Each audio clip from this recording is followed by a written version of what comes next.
Të dashur miq, mirëmbrëma. Mirë se takohemi në kanalin Në Besim me Naser Selmanin. Sot do flasim për ekonominë dhe për këtë temë kemi gjetur edhe mysafirin i dur, i cili është i zëshëm, ndoshta ndër trallët në parlament dhe në jetën publike që flet për këtë çështje jetësore për qytetarët. Deputeti i LSDM-s Fatmir Bytiqi, do të Bytiqi, mirëmbrëma. Mirëmbrëma, ju faleminderit për ftesë. Është përshtypja ime e gabuar apo ka diçka të vërtetë? Pse pak flitet për çështje ekonomisë në media dhe në hapësirën publike? Sepse në zona fill në shtetin tonë, në përgjithësi, nëse shef në vitet e tëra, është më lehtë flasësh për tema politike ditore, se sa të flasësh për problemet reale të qytetarëve. Sepse nëse ballafaqohesh me problemet reale të qytetarëve, aty është esenca e mosbërjes së gjërave dhe paaftësia del në pak.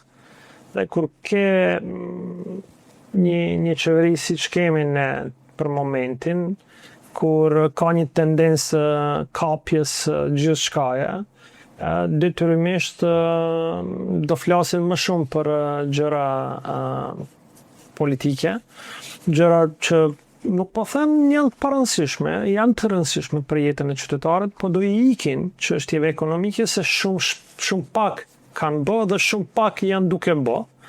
Dhe si duket çështja në përgjithësi rreth ekonomisë edhe mirëqenies së qytetarëve është pikë dopte e kësaj qeverisje.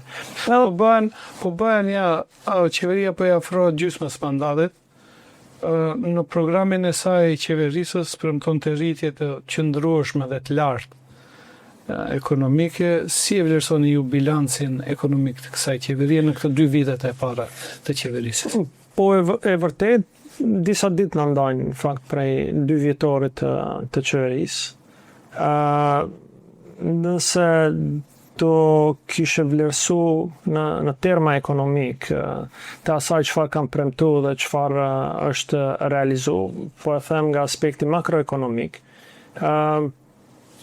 dështimi është dikun mbi 50%. Nëse kanë folë për inflacion i cili do jetë të nivelit 2.5, ne kemi 2 fishën e atij inflacionit.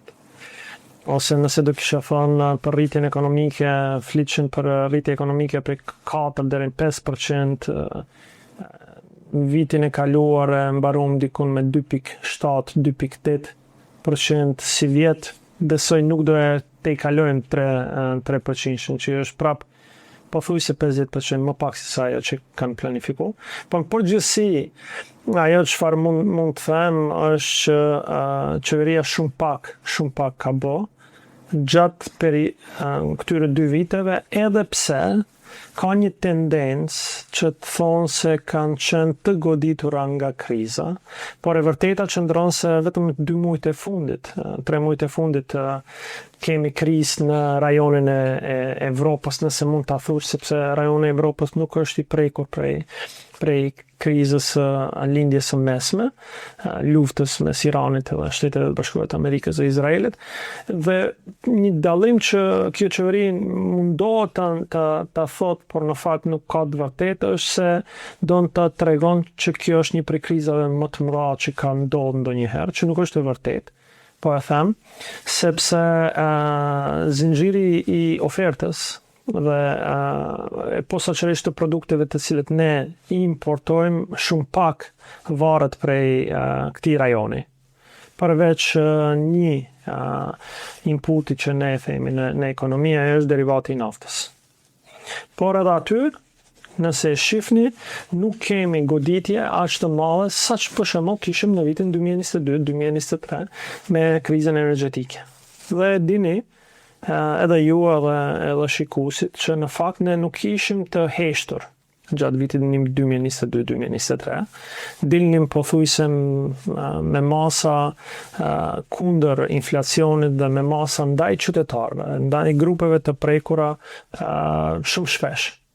me mjete financiare, me masa të ndryshme, të lirimeve tatimore e tjera, që janë instrument që çdo qeveri duhet ta bënte. Nëse e shihni në Evropë, në Bashkimin Evropian, po edhe në Evropën përgjithësi, pothuajse gjitha qeveritë kanë masa kundër zhbërjes ose uljes së inflacionit, përveç në Maqedoni ku mundu që të bëjnë uljen e akcizës për disa denar dhe tatimin mbi vlerën e shtuar, po nuk kalon në hapa tjerë për një arsye të vetme, sepse qeveria si e tillë ka probleme të mëdha dhe serioze në likuiditetin e vetë buxhetit. Do të flasim për këtë. Kryeministri lavdërohet se sipas Eurostat në 3 mujorin e parë të vitit 2026 Maqedonia veriu të renditet në e pesta për nga rritja ekonomike. Kisha unë një presë rreth asaj dhe e thash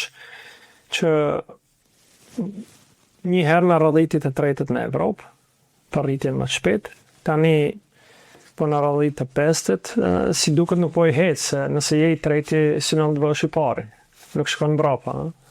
Kështu që kjo është një sinjal që nuk shkon në favor të kryeministit. Po shakan ta lejmë anash. Realisht numrat në ekonomi ata që merren me ekonomi mund t'i thonin t'i lexonin ndryshe. 3.1 është 3.1. Dikush mund thotë është shumë, dikush mund thotë pak. Këtu mund të kemi diskutim. Për momentin qytetarët jetojnë më keq se sa që kanë jetuar një vit më parë. Një e vonë që e hudh poshtë të gjithë këtë është inflacioni.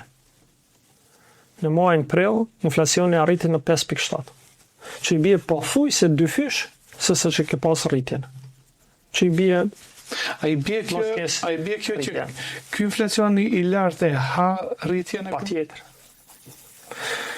Dhe një fakt tjetër që kryeministri dje e heshte, sepse kur del për të folë, edhe kryeministri edhe ministri e financave, kur ti shohësh numrat duhet të thosh në përgjithësi. Rritjen prej 3.1% në periudhën 3 mujore, në çerekull e parë të vitit 2026, është për shkak konsumit final në strukturë nësesh. 86.4% është konsumi final. Në konsumin final është çka harxhon qeveria dhe çka harxhojnë qytetarët. Kur ke inflacion të lartë, qytetarët paguajnë më shumë për të marrë më pak. Edhe normalisht do kesh rritje. Prandaj është vetëm lojë matematikore që mund të duket në statistik mirë që ke rritje, po jeta është shumë më e keqe dhe më e vështirë. Unë e thjezova në pres konferencë, thash çfarë mund të blesh sot me 1.000 denar. Shumë pak. Po jo, 2 kg qeshi, nga 140 denar, 1.5 kg kajsi, 1.5 kg pjeshka, 150 gram mish pule dhe një tablo me ves. 275 denar. Shkon 1.000 denar. Jetohet me fruta? Pa mish. Dikush nuk e shef mishin. Patatet janë 150 denar. Dhe më thonë 1 kg patate, po e heqim 1 kg qeshi, po e shtojmë 1 kg patate. Kjo është 1.000 denar. Sa racione ke? 2 ditë? Prandaj, lojrat ose propaganda të cilën po mundohet qeveria ta mban shumë lartë, nuk e përmison gjendjen, mirëqenjen e qytetarëve. Realet.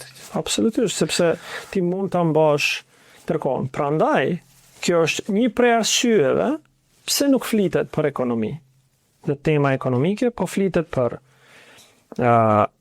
keni 2-3 ditë që është filluar dhe do flitet për përfasimin e drejtë adekuat, do flitet për gjuhën, do flitet për këtë, për çështje që ishin harru, sepse janë parime kushtetuese në këtë vend. Nuk ke pse nevojë të sjellësh prapë në tavolinë. Por e mban vëmendjen e qytetarit shumë lart, për shkak se diçka që e ke, dikush don të ta merr. Edhe qytetari thot ngadal. Mundohesh ta tërheqësh, por në fund të ditës qytetari prindërit shkojnë në shtëpi, fusin dorën në xhep, edhe thot nesër pas kam 500 denarë vetëm në xhep. Nuk numëron temat ditore, i numëron parat në xhep.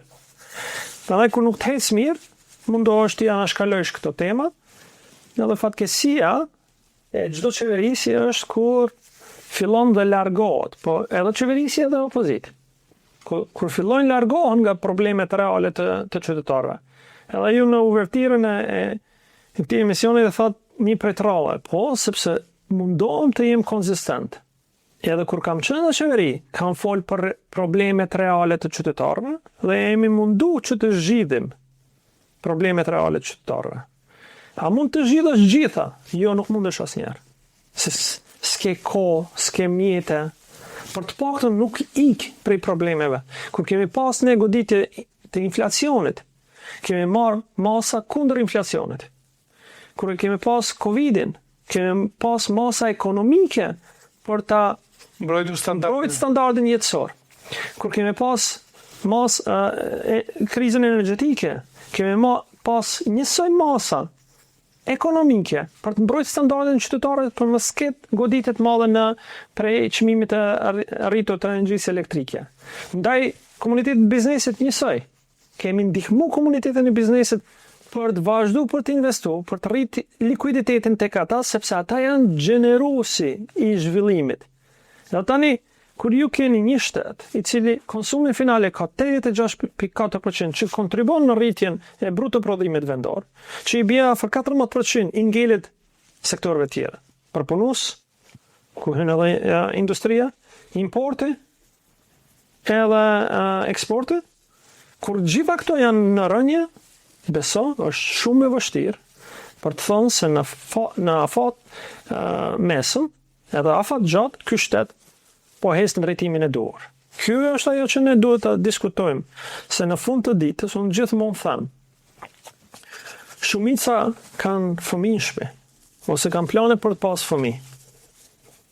Ne gjithçka që bëjmë sot, duhet të mendojmë çfarë po ju lejmë fëmijëve tanë. Nëse ti i lën një shtet ku konsumi final, vetëm çfarë qytetari do harxhon, pa prodhu asnjë gjë, do ketë rritje të standardet, besoni vendimi tyre për ta lënë vendin në shumë i lehtë. Sepse të thot, e dini çfarë, nuk lodhem unë me ju, do shkoj në Kroaci është shumë më ndryshe, mundësitë janë shumë më të mëdha. Do shkoj në Gjermani, sepse gjithsesi nevoja për fuqi punëtore është shumë e madhe, do shkoj atje, mundësitë janë më të mëdha. Por edhe nëse kam të njëjtën mundësi, do jem më rehat, sepse nuk do ballafaqohem me indoktrinim të problemeve politike ditore nga një parti e caktuar. Ajo që e shoh si përpjekje e qeverisë për të krijuar këtë percepcionin se janë suksesshëm, unë nuk jam ekonomist pa aq marr vesh. Si mund t'ju të krahasoni rritjen ekonomike të vendeve të zhvilluara dhe vendeve në zhvillim? Ku është manipulimi këtu? Se ju nuk mund prisni Gjermania të rritet me 3%. Sepse ekonomia e Gjermanisë ka arritur majat e... Ndoshta tingëllon mirë për dikën. Në media tingëllon mirë. Kush nuk do donte të krahasohet me më të mirët. Që të thosh jemi afër më të mira. Ajo është sikur të thosh do shkojmë në Olimpiadë, do vrapojmë me 100 metra, do krahasohemi me Usain Bolt. Kurse ne nuk mund të vrapojmë as 2 metra. Tingëllon mirë. Shikoj, gjithkush do thonte, shumë mirë të jepi treti kur garon Usain Bolt. Por realiteti është ja unë e jap një parametër tjetër ekonomik. Bruto prodhimi vendor për kokë banore i Maqedonisë është 1/3 e bruto prodhimit vendor për kokë banore mesatar në Bashkimin Evropian. Ose ta thjezoj. Nëse në Bashkimin Evropian mesatarja e bruto prodhimit vendor për kokë banore është 37.000 euro, në Maqedoni është dikun rreth 13.000 në varë cilin vit, 13 deri në 15. Tani, nëse ke rritje për 1.7% tek ai 37.000, për llogaritës se sa është ajo më shumë vitin e ardhshëm. Do jetë 1.7 parafërsisht 37.700. 680. Në Maqedoni, 3% e 15.000 është për llogaritë, ja që më thonë ky nuk qenë ka eksakt, në 15.000 e për llogarisë me 3.400 euro. Më rinëm në 15.400. Po kjo akoma në mbarë në 30%, ose 33% nga 37.000. E tash pyetja është, me çka jetohet më mirë? Me 37.000 apo me 15.000? Dhe kjo është një prej arsyeve pse ne kemi migrim të lartë. Problemin akoma më të madh që e kemi në vend, e dini sa është bruto prodhimi vendor për kokë banori në brenda teritorit të Maqedonisë në rajone të ndryshme? Në rajonin Veri Lindor, Kumanov Likov, është 6 herë më i vogël se mesatarja. I Maqedonisë, lere. Pa, nëse 15.000 do e merrnim një mesatare, e ke 6 herë më të vogël në rajonin Veri Lindor. E dini sa është në rajonin e Pollovët? 5 herë më i vogël. E dini sa është në rajonin e Vardarit? Maqedoninë Qendrore. 4.7%. 4.7 herë më e vogël. Tani, hajtë prapë me numra. Nëse them është 6 herë, nëse 15.000 që nga mesatarja, 6 herë më e vogël është 2.400 euro. Tash ky 2.400 euro në proporcion me atë mesataren e Bashkimit Evropian, që ishte 37.000, sa është në përqindje? 8%. Si po jetoj kanë mirë këto me 2.700 euro? Prej ku? Si mund të krahasosh, ti thush një qytetar i Likovës, shumë mirë jemi se jemi tret, ne jemi me një hap këtu, bile jemi para Gjermanisë, ai do të thotë të lutem. Të lutem mos kjo duket çesharake. Po, ju keni shtresë të caktuara, të cilët jetojnë ndoshta më mirë se në Gjermani. Dhe po i shohim çdo ditë. Pa ajo është pakica. Ajo është një pjesë e popullatës e cila është shumë e afërt zakonisht me partinë në pushtet, dhe fatkesisht njerëz të cilët nuk kanë unë e them, as fe, as etni, as komp. Janë njerëz të cilët janë të sjellur për pas përfitime personale, individuale dhe kaq. Dhe asgjë tjetër si Asgjë tjetër. Ju shpesh keni paralajmëruar për rritjen enorme të borxhit publik. Ka kaluar disa thonë 11 miliard, disa tjerë 13 miliard.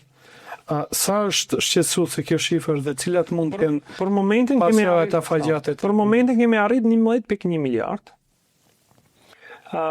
Mendoj në përqindje gjithmonë është për ta debatu, sepse në varës se çfarë merr si bruto prodhim vendor të projektuar, se asnjëherë nuk është në bruto prodhim vendor real.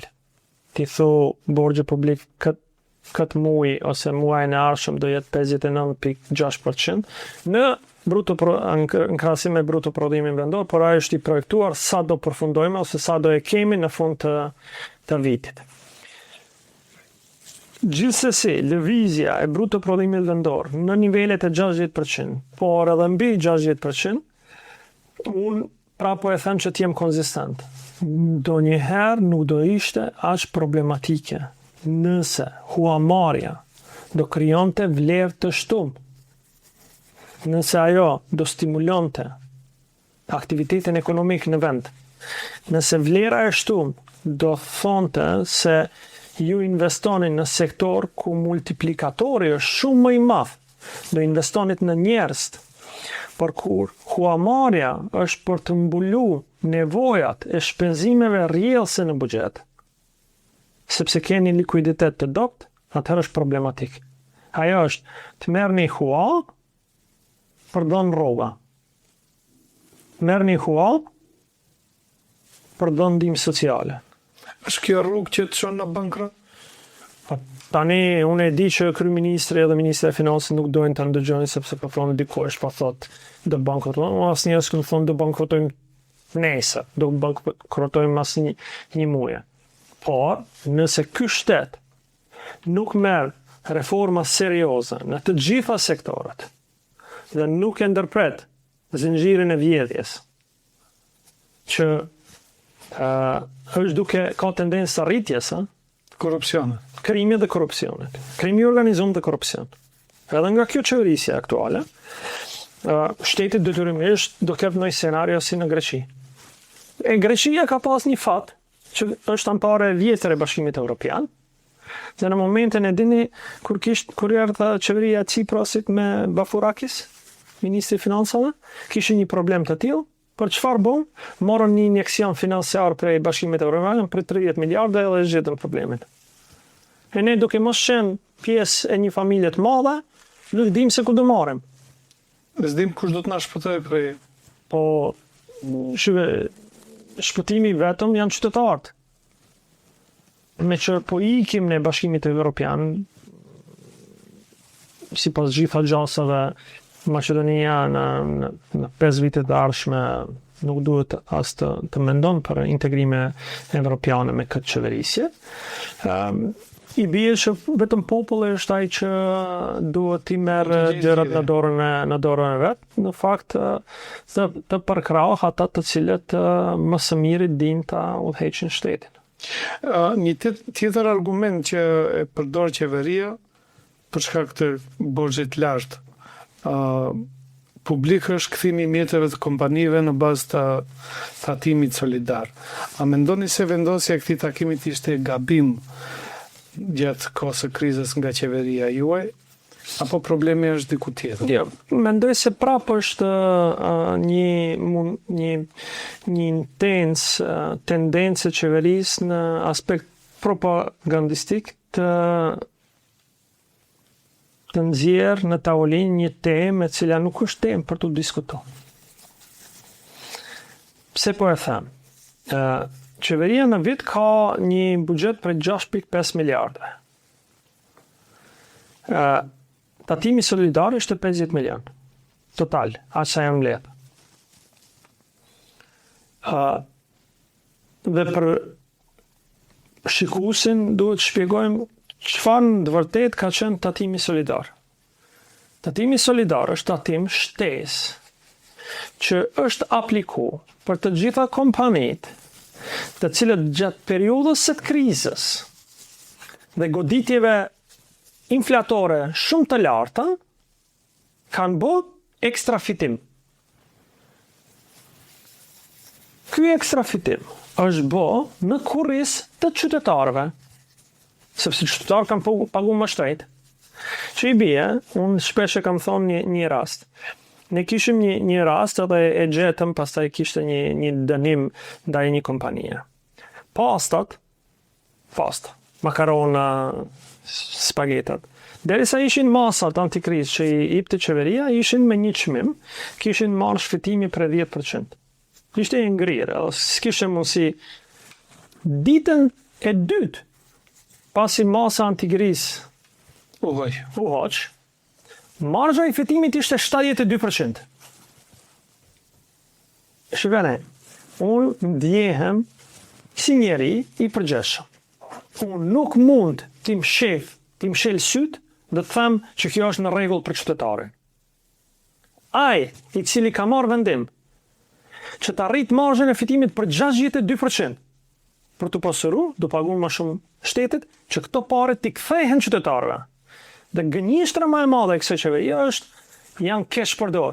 Ma thuj, një argument, një dëshmi le ta nxjerrin ndaj çdo kujt që paret e tatimit solidar i ka kesh përdor ndonjë prej ministrave, unë sot largohem prej politikës. Nuk është e vërtet. Janë kanë qenë të dedikume për masa antikrizë ndaj qytetarëve, janë kthy te qytetarët. Kjo është mënyrë se si një qeveri e përgjeshme duhet të funksionon. E unë e kam thonë, nëse sot do isha në mundësi të gjitha ata që kanë tatim shtesë, ekstra profit, fitim, prej krizës aktuale, për shkak rritjes së inflacionit dhe rritjes së çmimeve që ata i bëjnë, unë prapë do e bëja një tatim të tillë. Sepse është një drejt, një tatimim i drejt ndaj atyre që fitojnë shumë, paguajnë më shumë. Dhe t'i kthehet atyre që kanë më pak.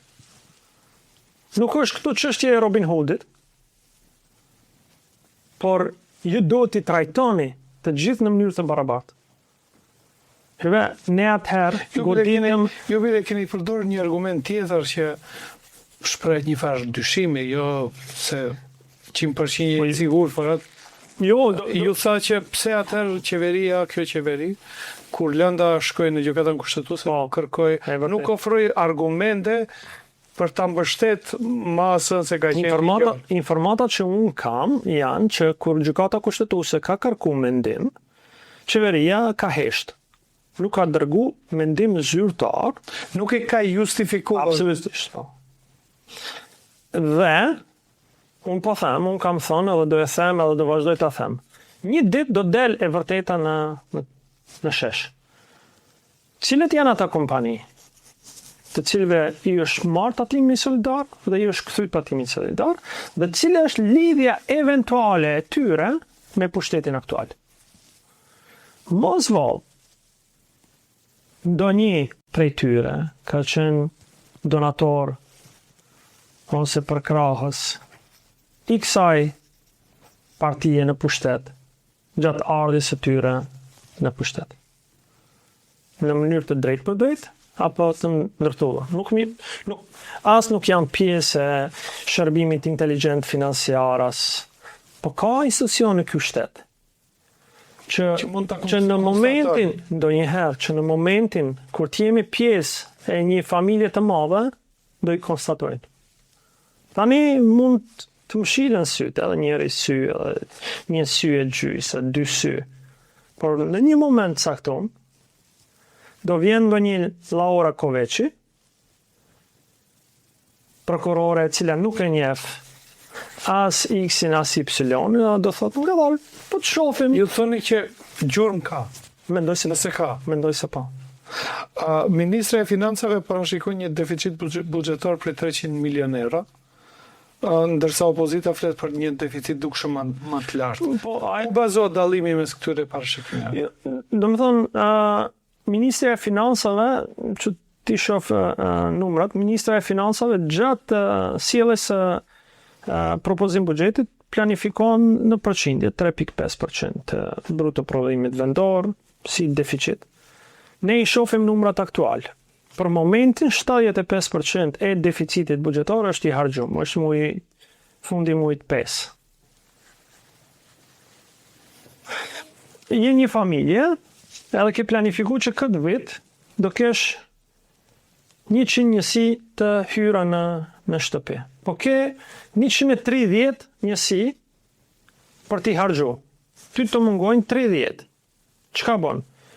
Thu, këto 30 unë i shpërndajnë çdo muaj. Apo në 12 muaj. Çdo muaj nga 2.3 dhe duhet ta harxoj. Dhe shkon merr kredi në bankë. Dhe i thoi se unë i kom planifiku qëto 30. Me këto të ardhura... S'munden me imbulu, me këto të ardhura kam ma pak se sa që kam shpenzime. Po i marrë 30. Në muajin e 5, ti i ki harxhu 75%. Parakor. Po. Edhe të ngelin ty edhe 7 muaj, ku ti normalisht do duhet të kishe dikun edhe nëse ke harxhu si duhet, në rreth 12 njësi i kishe harxhu, i kishe pas edhe 18 njësi në dispozicion. Po kur ke harxhu 22 njësi, i ke edhe 8 njësi në dispozicion. Dhe ne po i themi Ministrës Financave çka do bësh deri në fund vitit. Dhe 8 njësi si do ta pulosh? Po, s'ki. Ty edhe 2 muaj edhe të shkoj deficiti. Çka do bësh muajt tjera? Se deficiti është për me pagu paga, për me pagu pensione, për me pagu ndihmë sociale. Edhe ajo thotë, jo nuk është e vërtetë, si nuk është e vërtetë, numrat janë të tilla, dhe unë po i them se po shoh që ka tendencë të rritjes së deficitit. Kur e rrit deficitin, dhe ajo është e justifikuar, ndoshta edhe nuk është problem. Po kur ti thu që kam hyrë në konsolidim fiskal dhe e rrit deficitin në një masë që është jashtë logjikës, se rritja e deficitit për 5%, prej 3.5 plus 5%, dhe më thonë 3.75 nuk është ndonjë problem. Po kur shkojsh prej 3.5 në 4.5 ose 3.5 në 5, është rritje jashtëzakonisht e madhe. Në tregjet ndërkombëtare, atje ku do duhesh me marr parë do të bëhen më shtrenjta. Sa i thotë më fal për ti ki probleme të likuiditetit. Ti ki pak të hyra, tash në mundesh me 4 ti rrezikshëm. Po, me 4.6 nëse të jap kredi, do të jap me 6.6. Ku merr me 6.6 në krahasim me 4.6, i bën që çdo qytetari borxhi personal i rritet. Se në fund ne duhet kuptojmë. Edhe Ministria e Financave, edhe unë, jemi qytetarë të këtij vendit. Çdo borxh që e marrim në emën të 2 milion njerëzve, përveç që ja rrisim 1.999.998, jemi plus 2 ne. Ja shtojmë edhe vetës, ja shtojmë edhe krejt këtyre të njerëzve tjerë, çat borxh që po e marrim shtes. Edhe unë gjithmonë them. Tani, nëse kjo qeveri është e prirur që të shef se si pas ka punu qeveria e mëparshme, dje kishim një rast, një ish drejtori doganës për cilin e akuzojnë kinse pas ka 2.000 euro, pas ka djetë. Tani, kur të vjen qeveria tjetër, mendoni se nuk do kërkon që Ministria e Financave që kanë bërë vendim të tillë të keq dhe në shpinën e qytetarëve ka marrë vendime të gabuara, se këto janë vendime të gabuara. Kur ke plan dhe nuk e realizon, është vendim personal i gabuar sepse projekcionit i ke bërë ti. Ti dhe gjithkush që ka qenë në qeveri. Mund të shkojnë në shkurtime të shpenzimeve? Nuk e besoj se s'kan ku të shkurtojnë. Mund të shkurtojnë investimet kapitale, atëherë rritja e bruto prodhimit vendor do të jetë akoma më i vogël. S'kan ku. Ata e mundu, po kjo është, dhe për këtë, askush nuk i ka faj. As qeveria e kalum, as Fatmir Bytyqi, as kush tjetër. Kryesisht janë këta fajtorë, sepse kanë marrë vendime të gabuara këto 2 vite. Kanë rrit numrin e punësuarve në administratën publike, edhe në sektorin publik. Dhe dini pse? Sa shkon numri i tyre? Mbi 20.000. Keni dje ju si qytetarë Se janë përmirësu shërbimet të qytetarëve.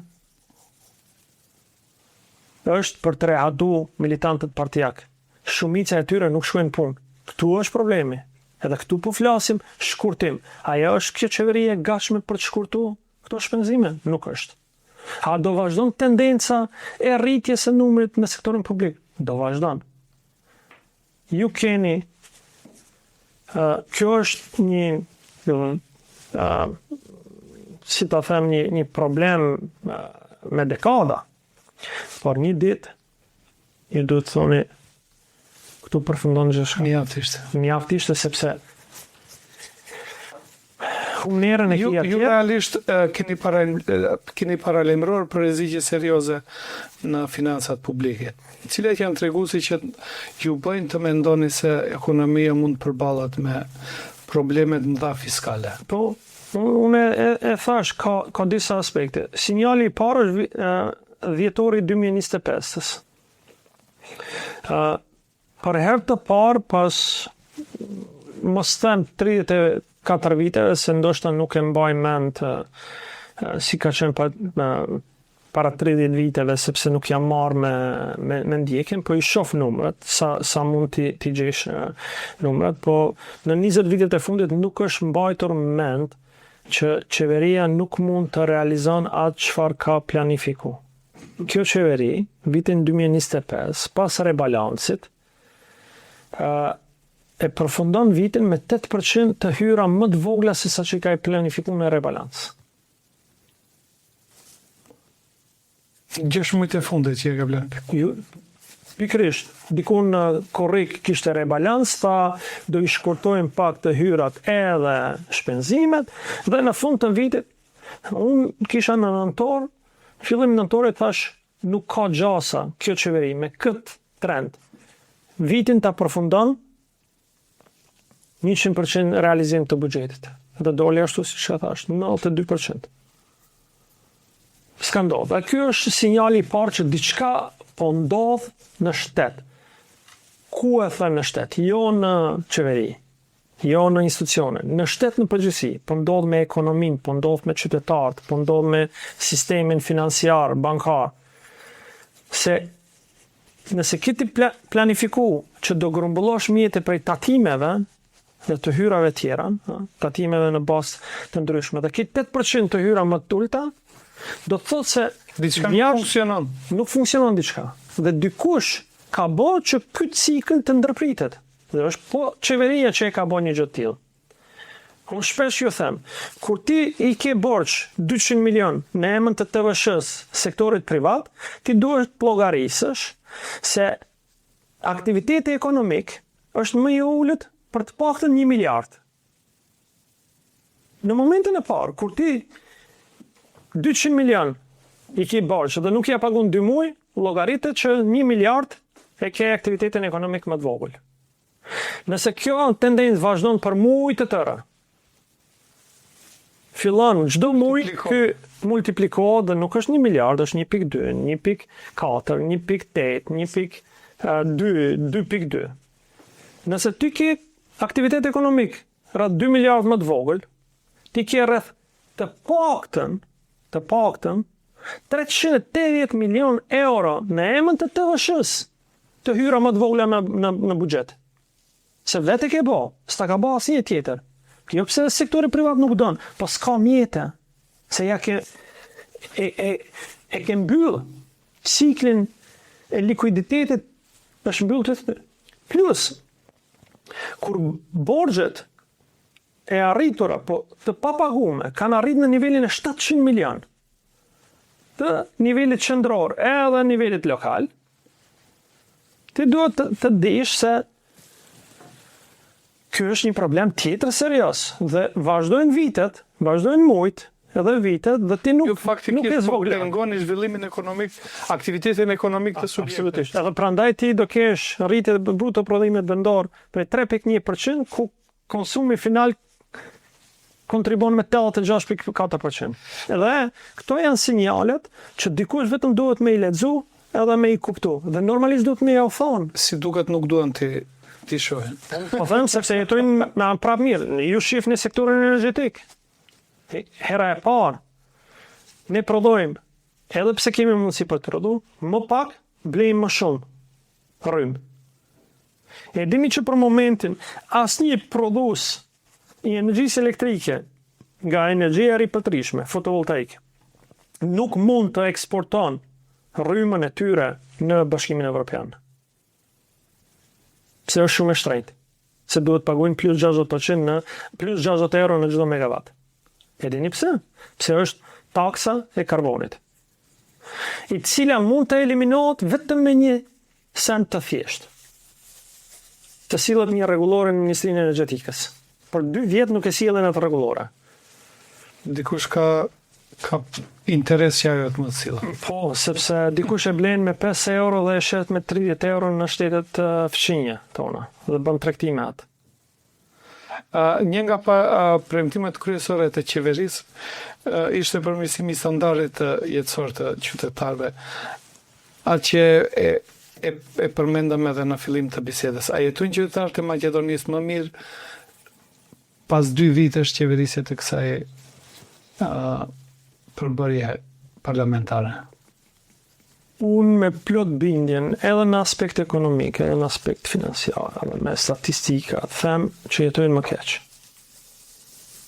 Jetojnë më keq, sepse për momentin, edhe nëse ka ndonjë rritje në të hyrat e tyre personale, inflacioni dhe rritja e çmimeve i ka hangër këtë rritje potenciale të cilën ata e kanë. Ju keni Ministja përmendi tha rroga mesatare është rritur për 8.2%, ndërsa i përmendi edhe rritjen e pensioneve.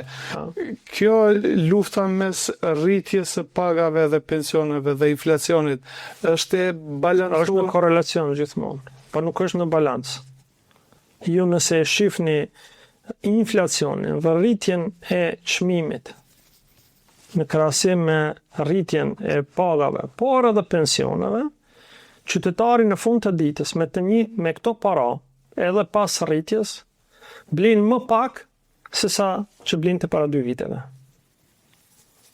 Sepse vetëm këtë vit, me muaj të tëra, duke fillu prej masit, tani, rritja e produkteve bas ushqimor është 2 shifror. Është mbi 10%. Kurse rritja e pagës është 1 shifrore. Dhe jo tek gjitha, por tek kategoritë caktuara. Ju për shembull keni rritjen e pagës të minimale. Ka qeveria instrumente me cilat mund të kontrollojë rritjen e çmimeve të produkteve ushqimore, nëse ka, pse nuk e bën? Mendoj se pyetja është në adresë gabuar, duhet pyetet qeveria, po ka. Është ligji për praktikat jo të mira. Me siguri ka motive pse qeveria nuk e bën këtë.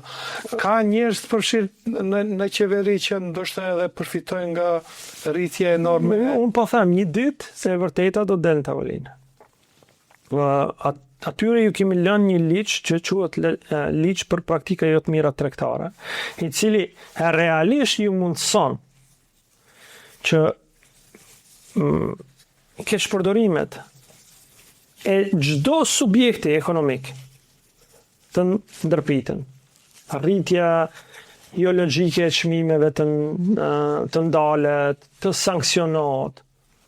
Shive, ju kishim një rast në fakt të gjithë ne, kur u dëshmu se 4 kompani së bashku me një odë ekonomike kanë marrë pjesë në krijimin e klanit për të rritë në mënyrë artificiale çmimet. Dhe dini nga sa u dënuan, nga 10.000 euro. 10.000, 20.000 euro. Sot e njëjta odë ekonomike është partneri kryesor i qeverisë. Në një shtet normal, ligji e përcakton, subjektet juridike, ekonomike, mund të dënoheshin me 10% të hyrave vjetore. Ajo do të thonte dënim prej 5 deri në 10 milion euro. Që ta ndjej subjekti peshën e dënimit. Që ta ndjen me të vërtetë. Kurse oda ekonomike të ndalon veprimtarinë e saj, sepse ka qenë pjesë përbërëse e një marrëveshje të tillë. Nuk mund dikush që ka keqpërdor ligjet dhe mundësinë në shpinën e qytetarëve, ju ti thoni qytetarëve tani dënum 20.000 euro, edhe të jetë partnerit yt kryesor. Jo, atëherë ti po mbron interesin e biznesit, nuk po mbron interesin e qytetarëve. Këtë nuk e them, këta vetë thonë, se kjo qeveri është një prej qeverive më pro biznesit që ka ekzistuar ndonjëherë në... Tani, kush është interes primar? Mirëqenia e qytetarët, apo e biznesit? Unë nuk jam kundër biznesit, unë vi nga komuniteti i biznesit. Por unë jam për trajtim të barabartë dhe të drejtë. Do fitosh, do pagush.